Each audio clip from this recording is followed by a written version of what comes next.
going on, YouTube fam? This your boy Tony 2 times, and we back with another episode of Hood Tales, man. Before I start, be sure to tap that like button. Definitely watch this video to the end to hear the full story and all the details in the case. For all the day one fam, y'all already know it's all love. Thanks for tuning back into another episode. If you're new to the channel and you feeling the content, feel free to subscribe. Definitely hit that notification bell so you can be notified every time we drop a new video. Let's get right into the story. When most people choose to settle down and get into a committed relationship, it's usually because they feel like they have found someone they see a future with, they vibe with on all levels, and can trust that person to be their rider. It gets deep when y'all decide to make it super official and move in together. Because in my opinion, that's when the real test starts. You now get to see all of your significant other's character traits. Are they sneaky? Do they clean? Are they good with money and handling business? For some, they might peep some things are not right and choose to call it quits before things get too deep. But for others that really want to go the distance, feel like they have found their soulmate and the end game is marriage, they might ignore certain signs and red flags that clearly shows them this person might not be the one.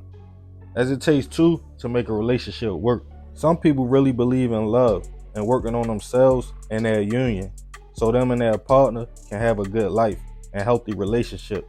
But unfortunately, for people like that, there's also a cruddy type of person that chooses to get in a committed situation, also knowing they have a hidden agenda and might not be ready to go that extra mile, really playing games, rather looking for financial security or just to say they got somebody. Their actions might contradict their words. And when one person is in love and the other person is playing, things usually always end bad. And on this episode of Hood Tales, we'll be taking it to Memphis Tennessee to discuss the case of a fatal encounter after a man came home and caught his girlfriend's side dude at the spot. Back in 2021, Martavius Calhoun was 22 years old and in the prime of his life, working, even in a serious relationship with a young lady who we will call Tiara. Tiara and Martavius were both young, but trying to be stable, even making that big jump in their relationship and moving in together in a neighborhood in southeast Memphis. Things seemed good for a minute until Martavius started to feel something just wasn't right with the love of his life. She would text a lot, get calls and not answer, or step outside when the phone rung, making the man feel she was being sneaky and it was probably another dude in the picture. Martavius would confront Tiara with his suspicions, but she would brush it off, make it seem like it was all in his head and he was geeking. But knowing his girl, Martavius knew something was off. In September 2021, he told Tiara he was leaving to take care of some business and probably would be home late. As Martavius left, Tiara instantly hit up her side dude, who she had been communicating with and creeping off with for months. 26-year-old DeMarcus Lindsay.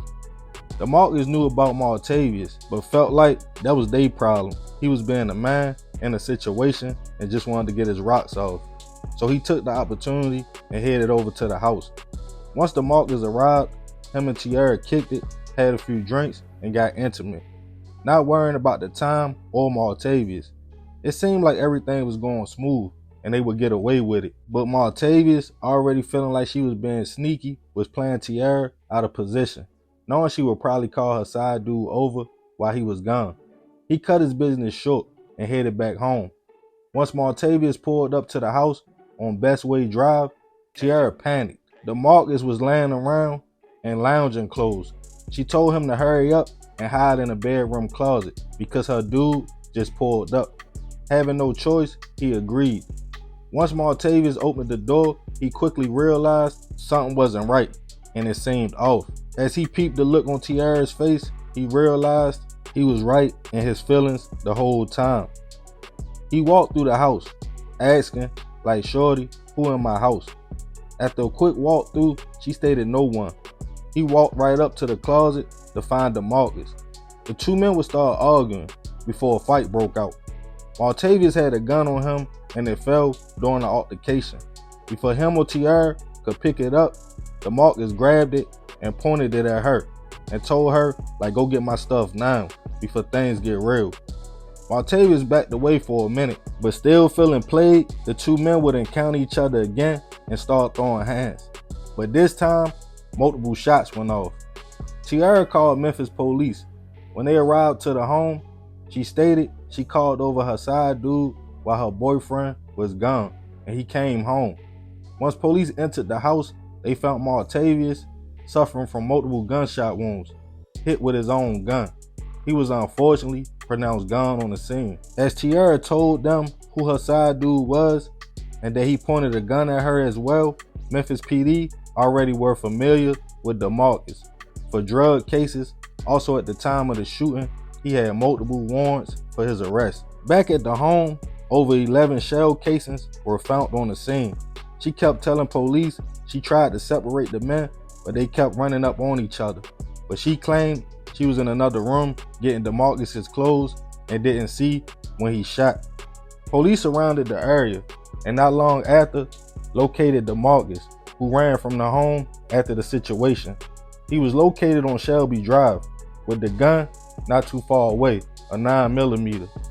He was taken into custody, charged with second-degree hit, aggravated assault, and being a convicted felon in possession of a handgun. As of now, the case hasn't made its way to trial yet, and DeMarcus is innocent until proven otherwise.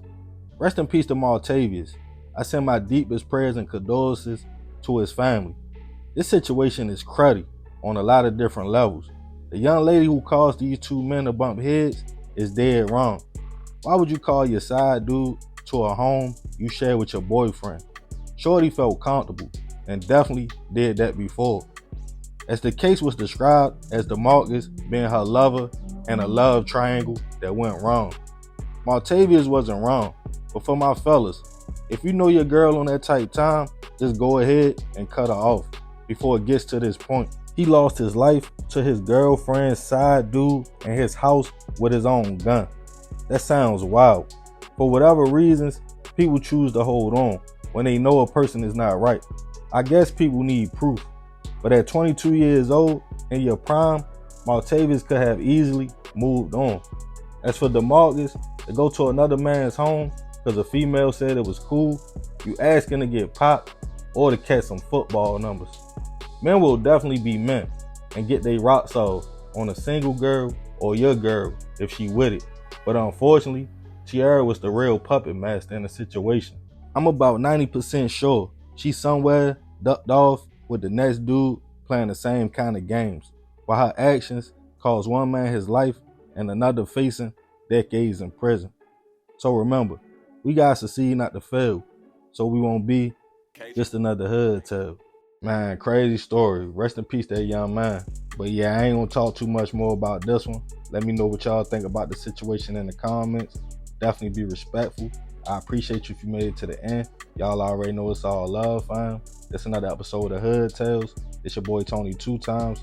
I'm out.